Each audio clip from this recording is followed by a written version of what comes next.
Good morning, everyone, and welcome to our Commercial Real Estate Roundtable 2021 Industrial Occupier Insights.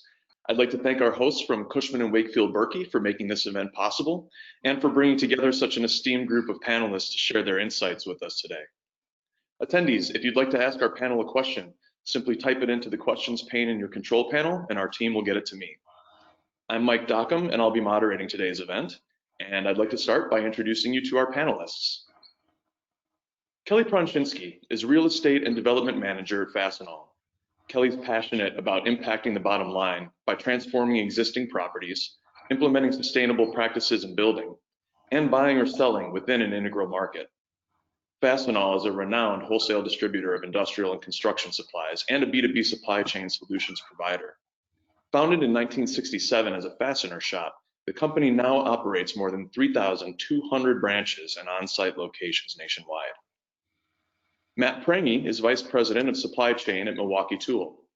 He's currently responsible for global supply planning and manages $1.2 billion of global inventory.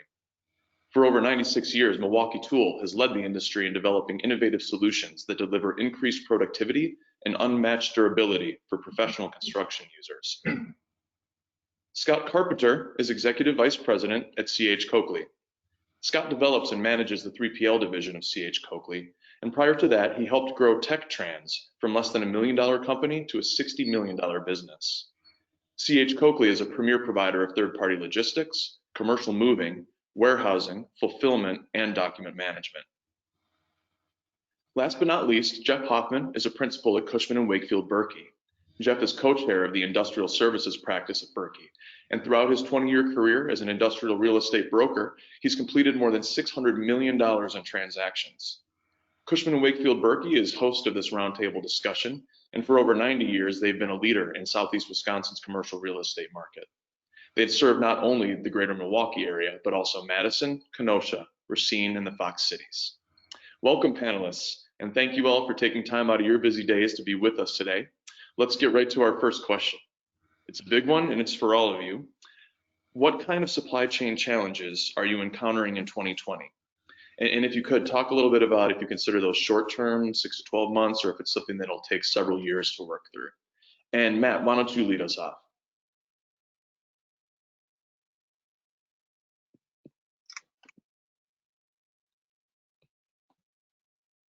Is Matt having technical difficulties?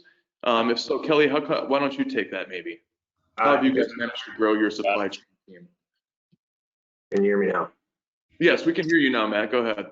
Apologies. I started answering, but was, with the mute button having difficulties. I'm sure there's nobody here who's experienced that. When we talk about supply chain challenges for Milwaukee Tool this year, the thing to understand is what our top line is doing this year. When we came into 2020, we were expecting another record year of 20% plus growth. And when we saw the coronavirus starting to impact the United States, we pulled back and were worried that our sales were going to drop off like a lot of people were, I think. The biggest challenge that we've had is quite the opposite has happened. Our sales in the back half of the year have been up 50% across the entire business. We're seeing record growth beyond what any of us could have expected. The challenge with this in supply chain is that it wasn't forecasted. We didn't predict it. And what that then starts to cause is challenges in the chain related to materials, components, capacities that we are starting to overrun, and facilities that we're starting to max out. So we've had a number of challenges in that way. We're also seeing that the sea freight market is fairly constrained at the moment for similar reasons. They pulled back at the beginning of the year. So we've definitely got some challenges. The good news for us, though, is we're far exceeding our competition at the moment in terms of both revenue and service levels. Well, that's great. And Kelly, as I was alluding to before, you guys have actually managed to grow your supply chain team in light of these challenges. How have you done that? Yeah, so we put a pretty great focus on, as we always do as an organization, to ensure that we're never laying people off. We're never decreasing our team size.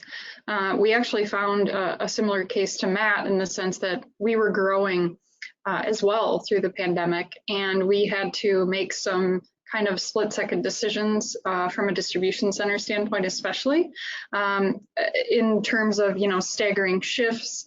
But we kept all of our folks employed part-time and full-time, and we actually expanded on some of those teams as well because of the vast need that we ran into. We had very good luck with our wonderful suppliers. Milwaukee is one of them that was able to supply us with the product that we needed for our customers, which is kind of wild as well. Not everyone was able to do that, so we absolutely feel very fortunate on both of those fronts. Our folks at our branch locations and at our distribution centers have absolutely been stellar through this whole process. And that's really how we've been able to do such wonderful things when, quite frankly, other folks haven't been able to. So yeah, we've had a very actually positive experience, thankfully. That's great, and I'm glad you brought up the DCs too, because we'll talk about that in a little bit. But for now, though, Scott, with what you do, you see a lot of depth across different industries. So, what are some of the different perspectives that you've come across regarding supply chain challenges this year? Yeah, I mean, first of all, I just want to speak to how it has affected us. I mean, just explosive growth. I mean, it seems like every week we get 5 to 10 inquiries as far as, can you handle this for us? What are your capabilities? So that has really affected us. And regarding the depth across all the industries, I just see, supply chains being reinvented. I think that with China traditionally being the world's manufacturer, that's really changing. People are trying to decide and come up with new origins of manufacture, and that has changed the whole landscape for 3PLs as far as just supporting that from a transport standpoint.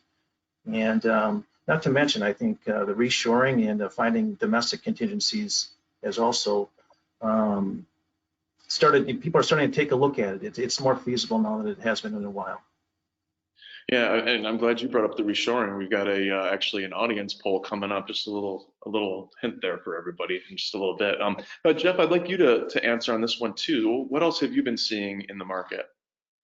Yeah, I'll speak a little bit more on the supply and demand side and the actual industrial warehouse real estate component of it, because we have had just a wild ride this year from back in March, April, when our landlords were extremely concerned of, are my tenants going to be able to pay rent, to getting through to about May, June, and the vast majority of the industrial companies were deemed essential businesses.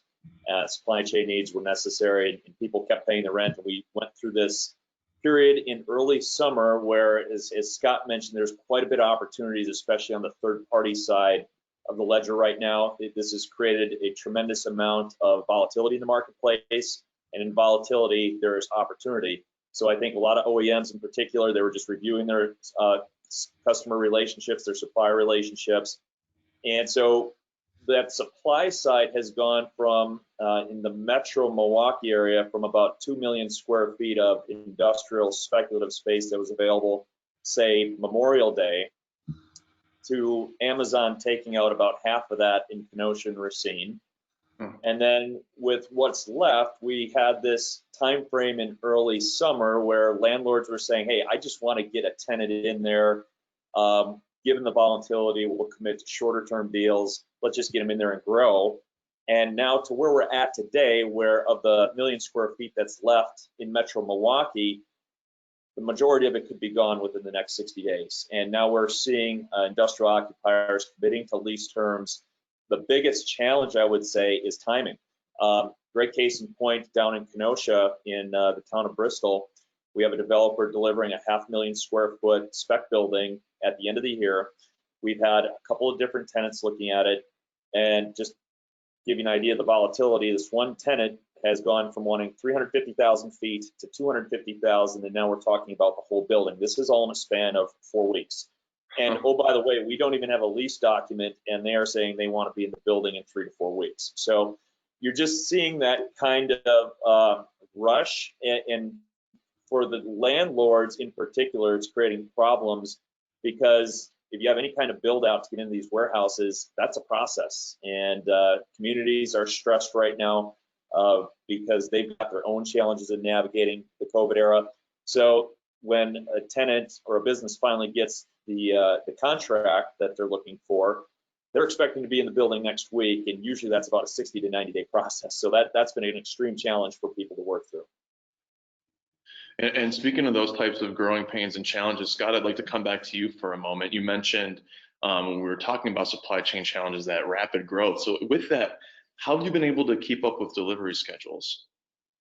It's been challenging. I mean, in today's climate, the e-commerce climate is all about speed. And, you know, Amazon really set the bar, or continues to set the bar, maybe, you know, even Fastenal did it before that. I mean, the customer service and getting products in the hands of clients, you know, quickly is really the challenge. So, you know, we're continually challenged on a daily basis with staff, with spikes, with order spikes, that sort of thing. So, you know, and the real thing that we have to also be aware of, and as it speeds up, that challenge, if you're not able to fulfill orders in a timely fashion, there are non-compliance chargebacks. So lots of, you know, lots of penalty if you're not able to get things out the door and get it out the door quickly and accurately.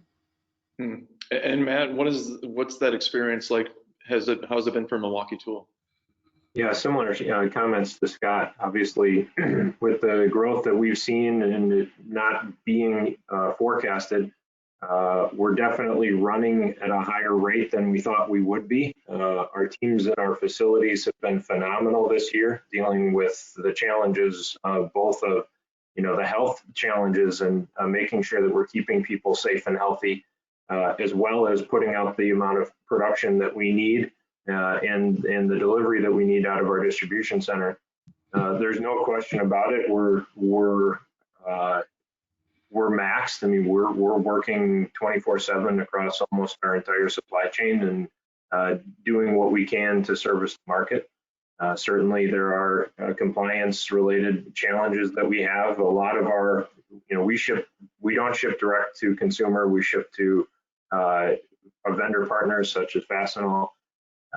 And ultimately, many of them have waived some of the compliance challenges this year, and for the year so far, and that's related to them just saying, "Look, get us the product, be safe, get us the product that you can when you can," which has helped to take some of that pressure off and allowed us to actually focus on the real problems, which are the making sure that our manufacturing sites are running, you know, safe, effectively, and full out.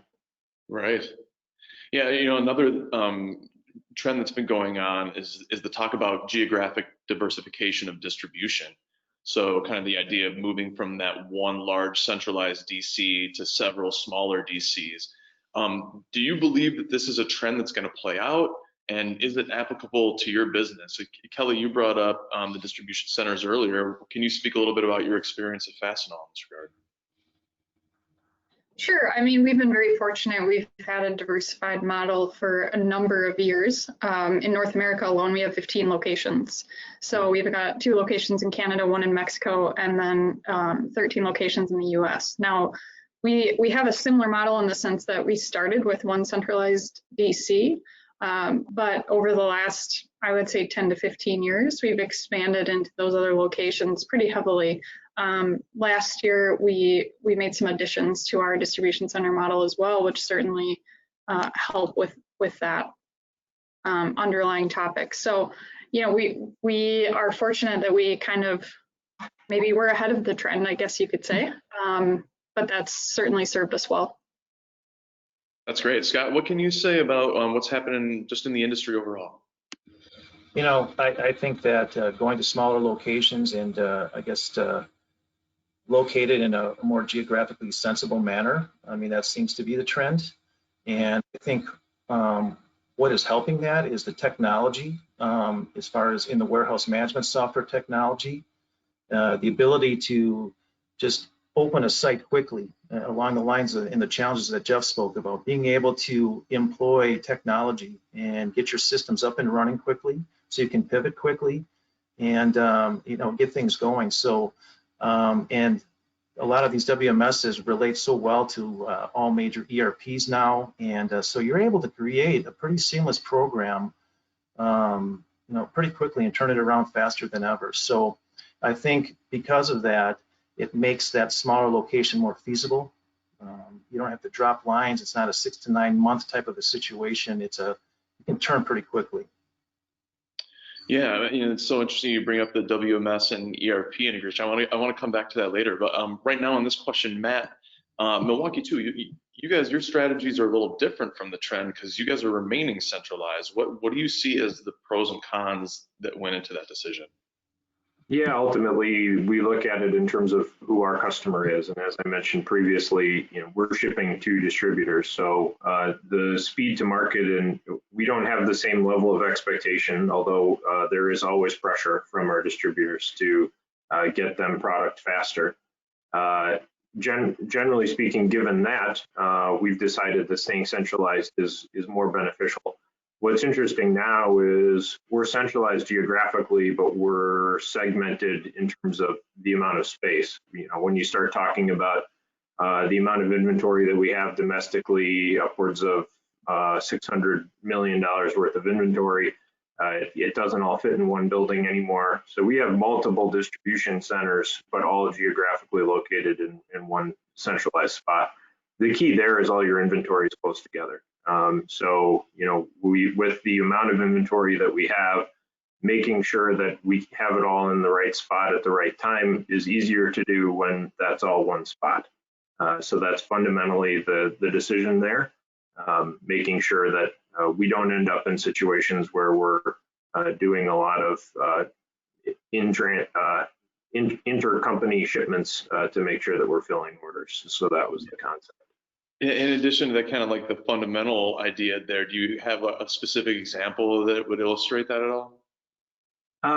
Yeah, I think the biggest example is that we are starting to actually, while the inventory is pooled, the warehouse is pooled, we ship different customers out of different buildings.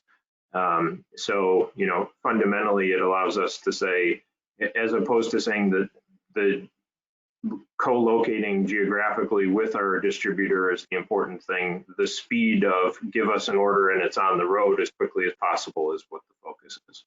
Gotcha. So that's the direction that we're going. Okay. A growing number of businesses out there are rethinking their global manufacturing strategies, and a lot of them have made the decision to reshore at least some of their production back to the United States. So at this point, we'd like to give our panelists a quick break and allow the audience to share their opinion via a live poll. So at this time, I'd like to bring in our technical expert, Eric Johnson, and he's going to introduce the poll and explain how to participate in it. Eric? Thank you, Mike, and greetings, everybody. The poll is on the screen in front of you, and the question is, select one of the following. What do you believe is the top reason for U.S. manufacturing companies to reshore? And your options are international logistics costs, proximity to customers and markets, total cost of ownership evaluation, risk mitigation, or latency in the supply chain. And we've currently got 19% voting. We're going to try and get us over 50% here, Mike, before we start our countdown to close the poll. 45%. Come on, audience. There we go. 53%. I'm going to close the poll, Mike, in 5, 4, 3, 2, and get your vote in now. The poll is closed, and here are your results. Okay, well, yeah, that risk mitigation really jumps out right there as a big winner. Okay, well, panelists, your turn to weigh in on the same question. What's your prediction on reshoring of manufacturing? Do you guys agree with the audience here? Risk mitigation is the key component. Kelly, why don't we start with Fastenal? You guys touch so many industrial companies. What's your thoughts?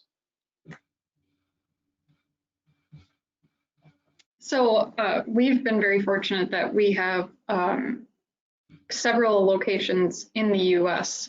currently. 9 in total for our manufacturing division. I think, risk mitigation is certainly something that's top of mind for everybody, especially from a manufacturing perspective. So I certainly would agree with that. If you reshore that piece of your organization, there's just that much more control and visibility, and I think that's really key when it comes to that risk mitigation. So as far as our operations go, we have 3 global locations for manufacturing, but we do very minimal at those locations in terms of production. But we will certainly be ramping up our production in the US. Jeff, same question to you.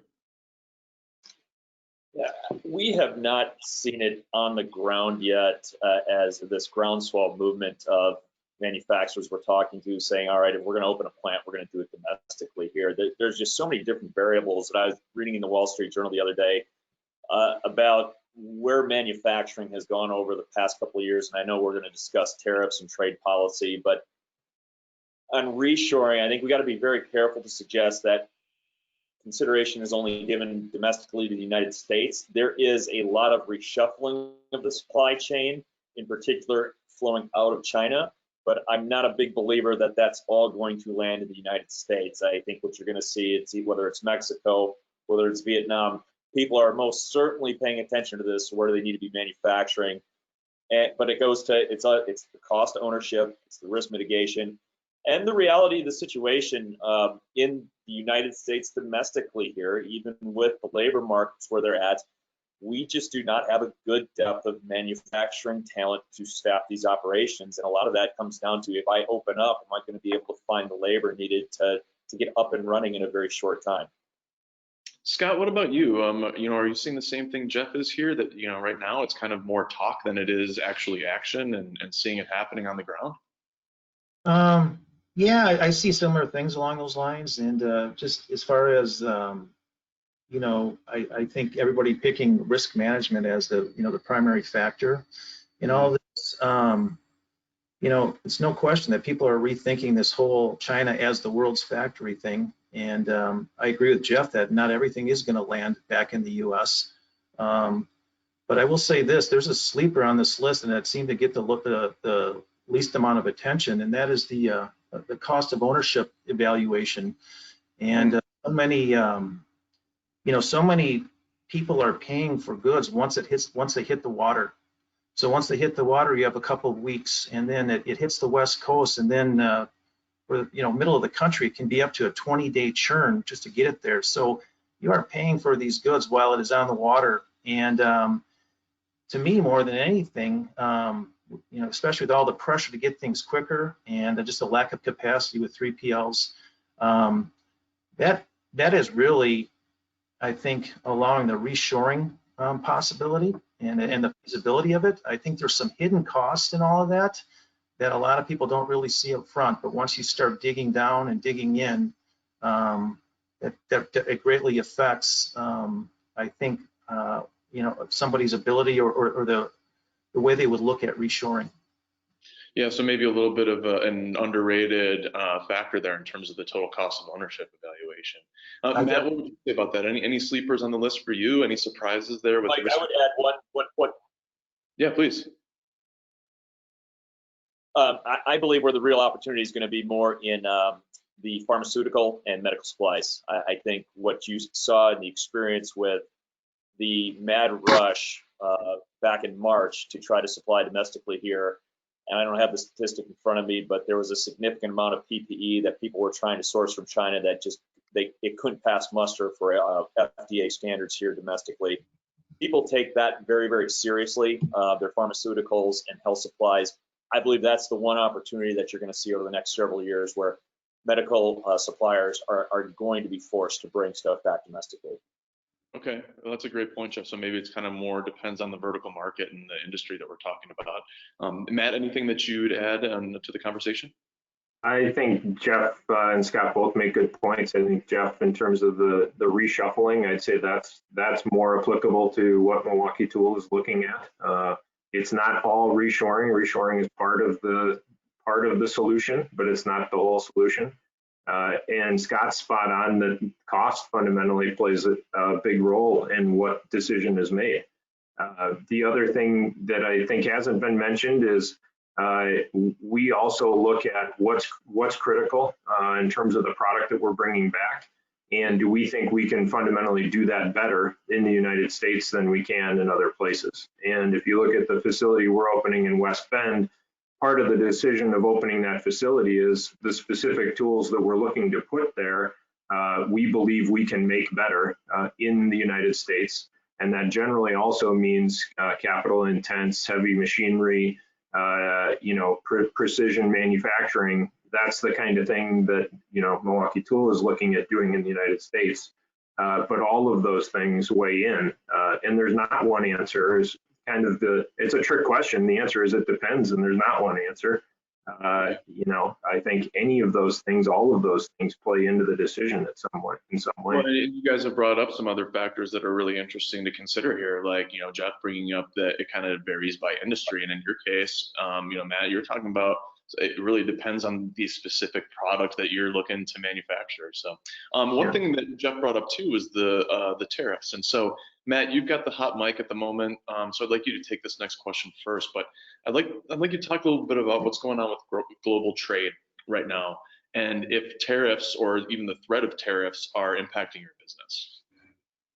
There's no question about it. Milwaukee Tool, I'll say our supply chain footprint a year ago looked very different than it does today. And I'll say the catalyst to a lot of that was the global trade policy and tariffs that were put in place. It started to make the cost positions look very different than they did originally. And, that was to me the catalyst. And that's when we started to reevaluate everything. And what ended up happening is a global strategy around manufacturing that is far more broad than we had. We talked about China as the world's manufacturer. I'll say that was very true of Milwaukee. We had a lot of eggs in the China basket, and now we've reevaluated everything and are moving everything. It's added a lot of complexity to our business, but it's also been hugely beneficial from the perspective of now we have options where we may not have previously. In terms of meeting the needs of our customers. Kelly, how does your outlook compare at Fastenal? Yeah, I'll piggyback a little bit on what Matt was saying. We get the downstream version of exactly what he's addressed. So if there is any impact, we see that to our customers. So something that we've certainly unfortunately had a lot of issue with is not necessarily as much on the tariff side, but on the product side. So availability of product being stuck at the border, additional compliance measures being put in place, things of that nature. So for us, it's more of, of the downstream effect, but it's certainly affecting our business as well. And speaking of that, then, Jeff, how is this impacting overall site selection domestically here for people? Yeah, it's challenging because it changes all the time, right? And so one of the net impacts was the version 1 of the China-U.S. trade deal, which was struck last year. It was supposed to be $140 billion of purchase. The Chinese were supposed to make $140 billion of purchase from American produced goods, agricultural manufacturing. Well, yes, COVID hit, but the statistics came out, I think yesterday. China to date has bought $58 billion, so they're significantly behind where they were supposed to be. So one of the reasons why we did this was to make United States manufacturing more competitive. And I think what you're seeing is this divergence of winners, and then there are certainly losers in this. So it's just extremely volatile, and as you're trying to plan your business, it's hard to plan around the volatility. So frankly, I have not seen it as a driver of decision-making processes, has not been brought up. I think people just, as Matt said, you have to assess the playing field, and if China's going to be problematic, you got to figure out, all right, we're going to shift and pivot. That's where we're at as a business community. You got to pivot very quickly or you get left behind. And speaking of playing field, Scott, can you kind of give us the high level view, broad strokes on what's going on with this industry wide? I just feel, you know, there are the skilled supply chain experts that as soon as they heard word of tariffs or any type of, you know, action maybe being, you know, happening in China that would be adverse, they reacted quickly. I would say overall with our clients though, it's been very reactive, and it's and everybody is trying to react very quickly. And again, it goes to diversifying their origin manufacturing overseas and trying to come up with contingencies to what they've come so accustomed to and almost became complacent with. So I think in the long run, like as Matt alluded to, and it's a good point, is I think this new outlook, or this preparing for the future, is going to help a lot of retailers, a lot of businesses, a lot of manufacturers as they move forward. And so no matter what we encounter coming up, I think they're better equipped to kind of weather the storm and be leaders as far as their particular vertical. Great. We do have a question submitted from the audience, so this is a good time to remind our audience, if you'd like to submit a question, you can use the question pane in your control panel. Derek asks, can you describe your automation efforts? And Scott, since you kind of teed up earlier about WS ERP integrations, why don't you lead us off and kind of talk a little bit about that here? Yeah, so this is a really important part of our business, and the technology with WMS is like all technology. I mean, a couple years old, you may be missing out. So we're always looking to upgrade, and we're always trying to understand what is out there that you know, will bring efficiencies to our business, and you know, that all important speed factor. So I mean, the ability to be able to process small parcel at a very high volume, you know, is all important. You know, where 3 or 4 years ago, you know, it was more shipping to the DCs, more building pallets, shipping to DCs, and building those type of orders.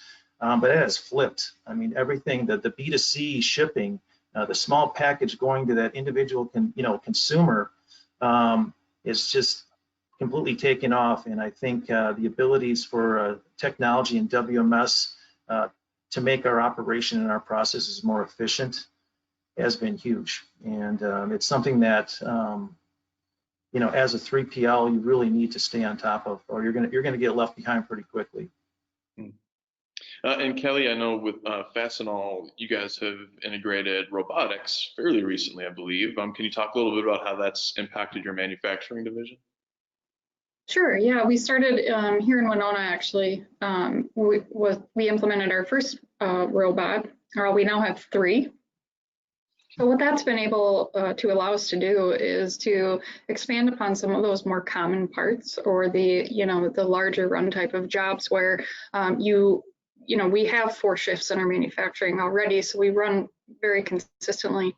But what the robots have been able to do is allow us to run 24/7 and simply monitor instead of actually takes a person and put them on a specific, longer run type job. That's opened up a little bit more ability then to provide better service, because now our folks are able to focus on those more specific, smaller jobs, and then the robotics can help us with some of those more common or repeat type parts.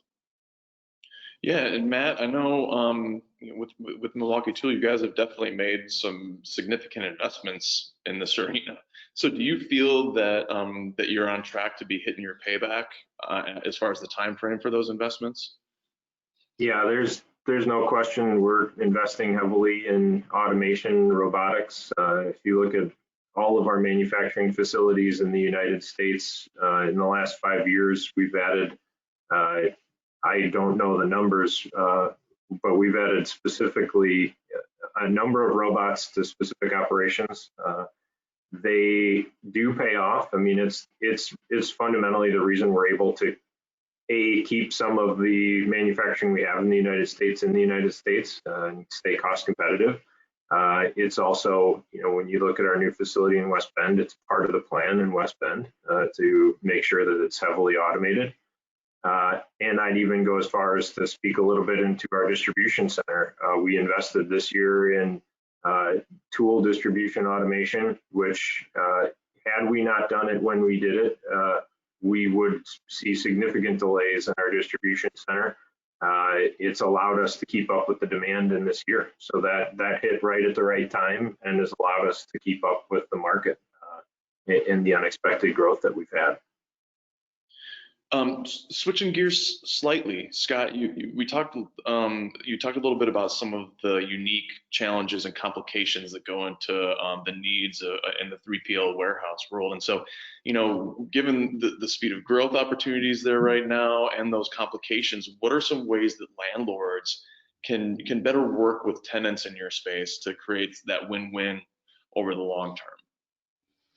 Yeah, I think the key is, 3PL is such an ambiguous term. I have a buddy who has a truck and he calls himself a 3PL, and there's no warehouse involved, there's no other services. So I think just knowing knowing your tenant's business and understanding, are they on the fast track? Are they involved in the e-commerce space, and are they playing in it, and are they growing in it? And I think, that more than anything,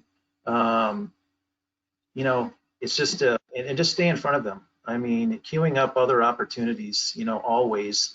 For me, just when somebody like Jeff, for example, when he queues up a space to me, I think, oh, I could maybe make this work over here. So just again, knowing the business, knowing what they're doing, and staying in front of them, I think is very key. Yeah, good practices across the board, but certainly in this case. Jeff, I'd like to bring you in and maybe kind of look at the flip side of that a little bit with the work that you do in contact and close communication with landlords. What can you say about what the landlords need out of this relationship? Well, a lot of the landlords, and I'm going to go to a point that Scott made about where this industry has come from with one guy with a truck classifying himself as a 3PL. The level of service that the end customer needs right now, and it's that certainty of delivery, that the certainty that the goods are going to get shipped out into the customer, because you lose business if you cannot fulfill within 48 hours, and everybody now wants it to 24.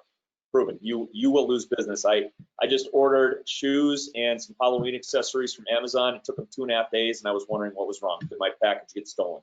So that is the expectation of the customer. So as landlords engage with 3PLs, I think Scott hit it right on the head. This really has to develop more into a relationship model, because there's obviously going to be a lot of growth in the logistics and supply chain. And if you're a landlord, if you're partnering with one of these 3PLs, this isn't just a 50,000 square foot opportunity in your building in West Milwaukee. This potentially grows, especially if you're a national developer across the country, and you can grow together. The level of commitment, and again to the automation component, Scott, to invest in a WMS and ERP, these are significant expenditures. And yes, they're competitive tools, but in some cases, some of this stuff probably eclipses some of what your rent spend is. So as long you got to have an understanding and building that relationship and understanding, all right, is this a single account? What is the security of this relationship? And just asking,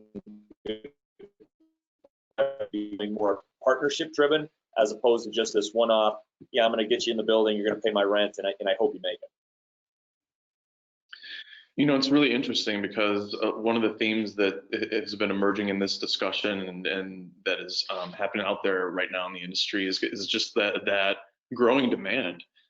So given the fact that we're also looking at a shortage overall in terms of space, how is everyone balancing that shortage of space with the growing needs of their customers? So, Matt, has COVID-19, for example, made you reconsider how you use real estate and office space? There's no question it's changed the strategy and the thinking around office space. And part of that is just the current unknowns around COVID-19. And we've been working from home since early March, and those who need to be in the office are, and it's open and available if you even desire to go in with certain restrictions. But definitely rethinking the long-term strategy related to office space. Obviously, Milwaukee Tool has invested a lot in local office space, whether it's our own buildings or others. And there's less, I think the thinking is as we go forward, there's going to be less of a need to be in the building and more flexibility offered to the workforce. That's definitely going to impact the overall use of real estate. How long does that last is the big question. I don't think anybody really knows at this point inside of our business or inside of the market, but it's definitely changing, at least for the near term, 1-2 years down the road. Yeah, and like you said, nobody really knows, I don't think, at this point. So is the order of the day just to keep maintain that flexibility and ability to stay somewhat agile? Yeah, it's the plan is to offer space and make sure that it's available, but there will be less space than people who work for Milwaukee and the Southeast Wisconsin area. And that's because we've shown the ability to be at home and be effective, and our staff has shown that. In some ways, I'd say that we're working harder now than we were before in the buildings. So it's an interesting time. It is. Yeah, and Jeff, speaking of interesting time, it's got to be very interesting for you as you're out and working with your customers and clients. What are the challenges that you guys are facing right now in the industrial real estate market in terms of that space shortage? Yeah, well, for what we're projecting to happen, and I mentioned earlier that a lot of the speculative industrial space that's available will likely be leased up here in the short term. COVID effectively shut down the new development pipeline effective in, say, February, March. So with the exception of a couple of buildings coming into 2021, there's going to be extremely limited inventory available in 2021. Now, developers are starting to get back into the game and starting to plan projects that they hopefully can get in the ground in April and May, June of 2021, but that's not delivering to the end of the year in 2021. So there may be a gap here in 2021 in Southeast Wisconsin that if some of these deals come together that are out there, that there's going to be very limited opportunity for people to pick up space. We have not seen an uptick in vacancy rates whatsoever. Industrial has been extremely stable, and in particular for the distribution and logistics side, that certainly they have different requirements than a traditional manufacturer. Those opportunities are going to be limited, so that could put a cap on growth. The other big challenge we have, and as you look across the landscape in Southeast Wisconsin, logistics operators have trucks. There's semi trucks that run in and out. There's delivery vans. And while the communities like the tax base, a lot of them are getting concerned about the congestion in traffic and the demands on the road systems that trucks and delivery vans are placing in the communities. So that is becoming more and more of a challenge, and we are starting to see communities get more and more restrictive as to how and when they're going to approve those types of uses. And Kelly, how about at Fastenal? Is your footprint going to change? Well, we're currently in the process of building a 100,000 square foot office building in Winona. That has been kind of a 5-year in the works plan. We're in the initial stages of that building. In addition to that, in 2019, we added over 500,000 square feet of distribution center space with the addition of 3 DCs and then 150,000 square foot addition onto an existing DC.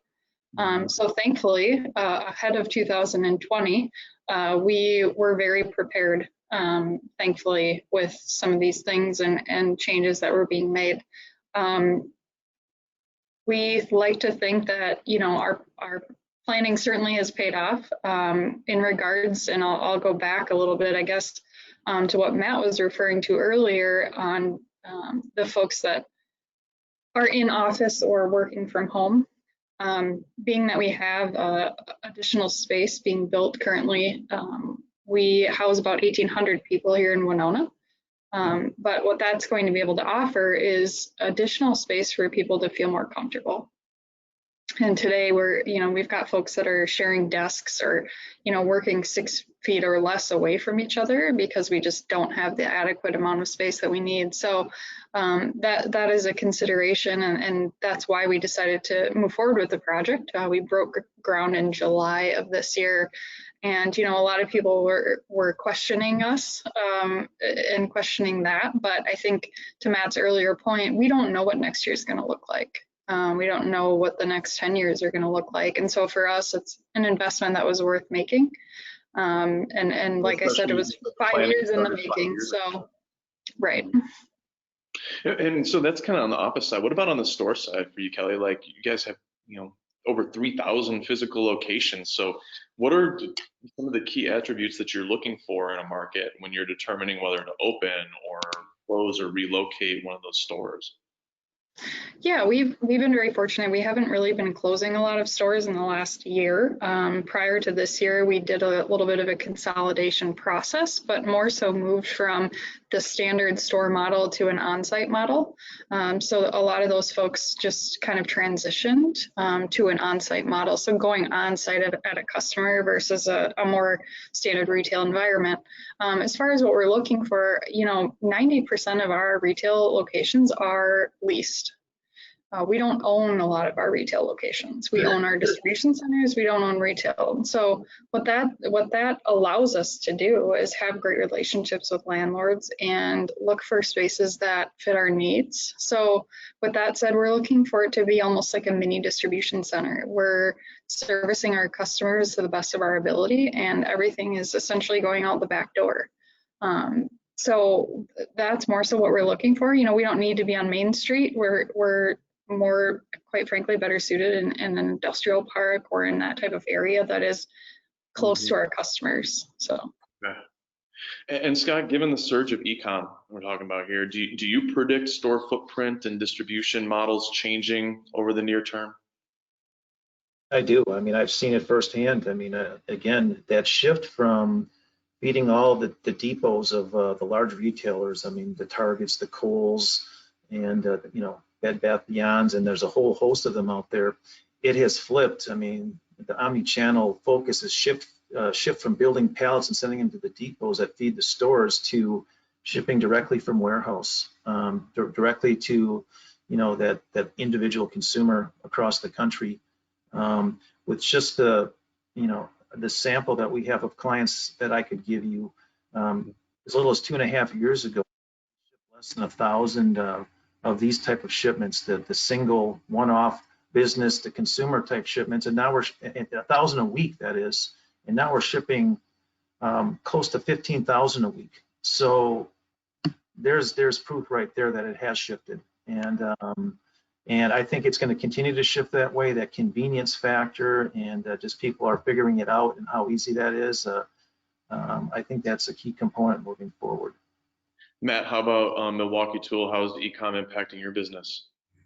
Yeah, it's a little different. We don't ship direct to consumer, but our distributor partners who have flourishing e-commerce businesses, it's that portion of their business that's growing in almost every case.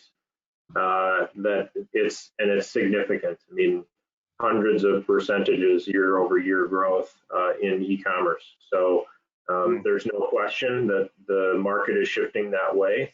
What does that mean for Milwaukee Tool long-term? Time will tell, but we're still shipping to distributor partners, and it's their e-commerce businesses that are growing drastically. Okay, we have another question from our audience. This one comes from Tom. Tom asks, what opportunity is there to add value-add capabilities like demand planning to help customers optimize inventory and carrying costs? So in particular, he's asking about using technological platforms outside of ERP and WS systems, things that are much cheaper and easier to implement and integrate. So who'd like to volunteer to take that first? I can jump on that one. There's no question that we're investing in demand planning, and we have a software suite that we use that is not the WMS to focus on that. I think what's interesting to me, and if I'm just looking at demand planning in general, especially this year, demand planning software is generally based on data. It's based on your historical data or market data. I don't know of any historical or market data that would work in the current time frame. And that's the very interesting thing about the question and the platforms. And it was mentioned really early in the call. I think maybe Scott mentioned it, but just the complete reinvention of supply chain is really what we're looking at. And yeah, demand planning fundamentally, when you're looking at just in time and trying to optimize your supply chain for cost in a steady state environment, makes a lot of sense. In today's environment, it's more about market insight. It's more about talking to our sales and customers. We're all trying to figure it out together.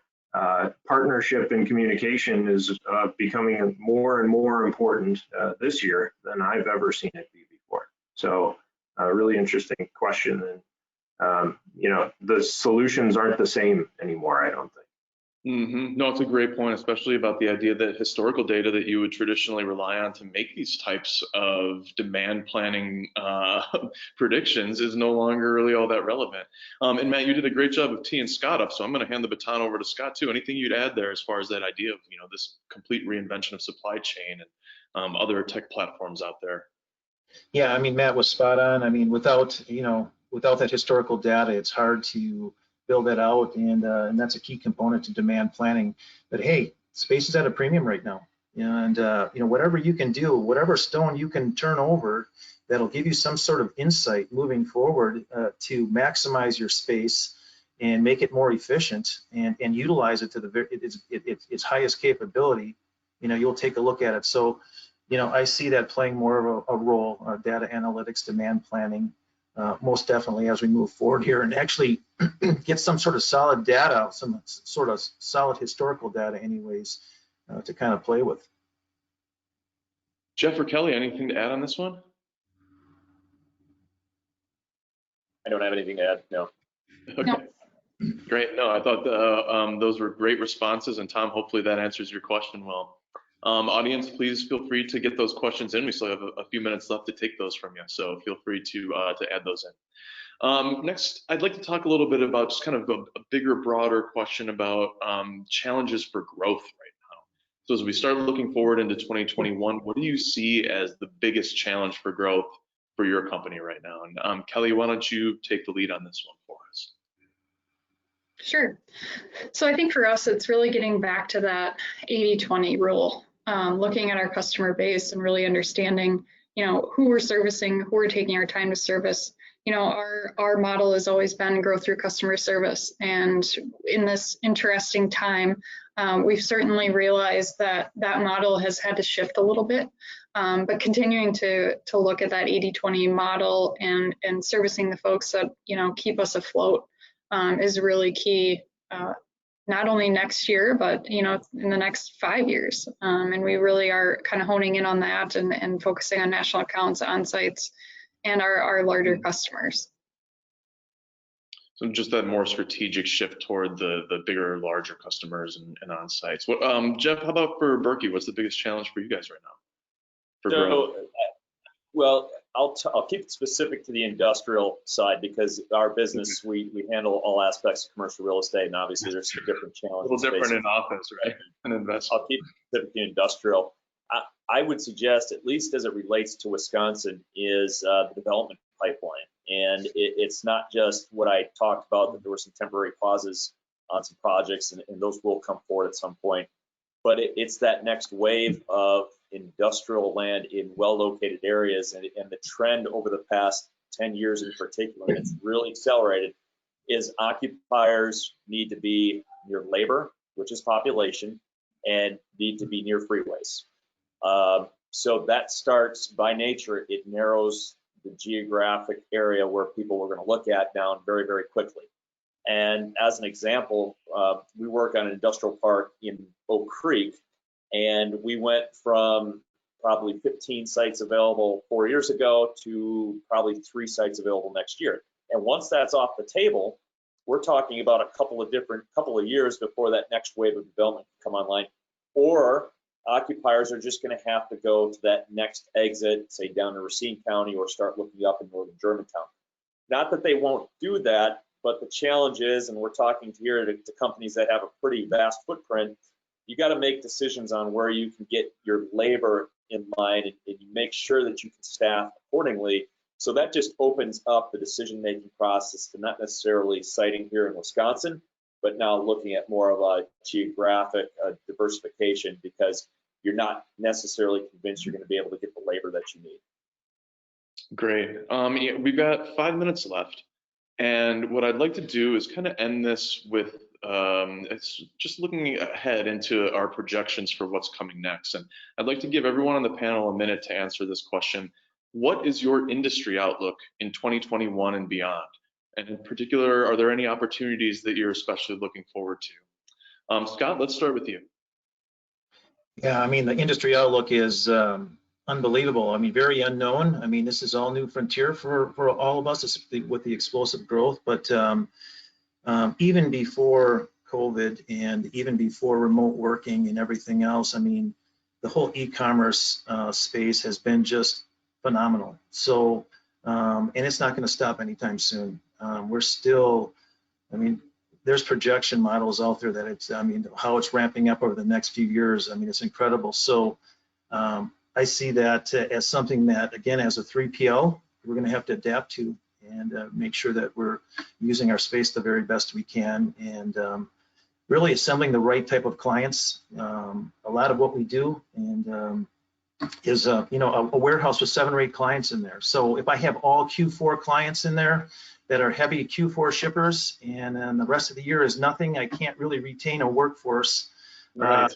people working year round. So lots of those types of challenges, but we're excited about tackling these challenges moving forward, and the direction of the arrow moving forward in e-commerce order fulfillment.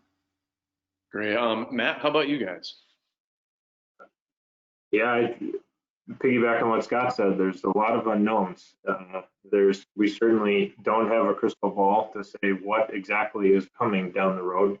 But the thing that keeps me optimistic is just what, you know, we're heavily tied to the rescon and industrial construction markets, and just what is happening in terms of our market and the amount of investment that there is across the nation and really throughout the Americas is pretty phenomenal. The market's growing massively, and we're in pretty good position to capitalize on that. So that's the optimistic view of where we're going. Optimism is good right now. We all can use a little of that, I think. Kelly, you want to pick up on the optimistic baton here and run?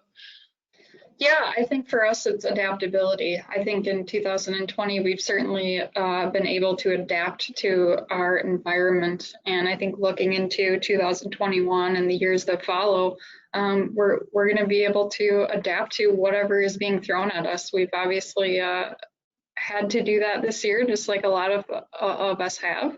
But I think that's really something to look forward to. You know, we've been able to acquire some different customers we may not have before because of our service model and because of our adaptability. So great. And Jeff, as our host, I'll give you last word on this one. Change and volatility are actually good things for our business, and I think the consensus of what you're hearing on the industrial side of it, e-com is the driver, but trends that were set to play out in the mid-2020s were pulled forward by necessity 3 to 5 years in 2020. So stuff that we would have been experiencing in 2025, we're going to be experiencing in 2021. So we're in the right place, the right time. I got into commercial real estate in 2000, and I wanted to be a retail broker, and I got passed over. I got kicked into industrial. I had no clue 20 years later that was the place you wanted to be. It worked out well. It speaks to the adaptability, flexibility, and just being willing to roll with the punches here. So, well, it appears that we are just about out of time. So I'd like to take this last opportunity to thank all of our attendees, to thank our incredible panelists, and especially our hosts at Cushman & Wakefield Boerke for making this event possible. Thank you all. I hope all of you attendees found today's discussion as informative and engaging as I did. We will be sending out a recording of today's event, and we encourage you to share that link with anyone else who you think might be interested. Thanks again, everyone, and have a great rest of your day. thank you. Thanks, everyone. Bye.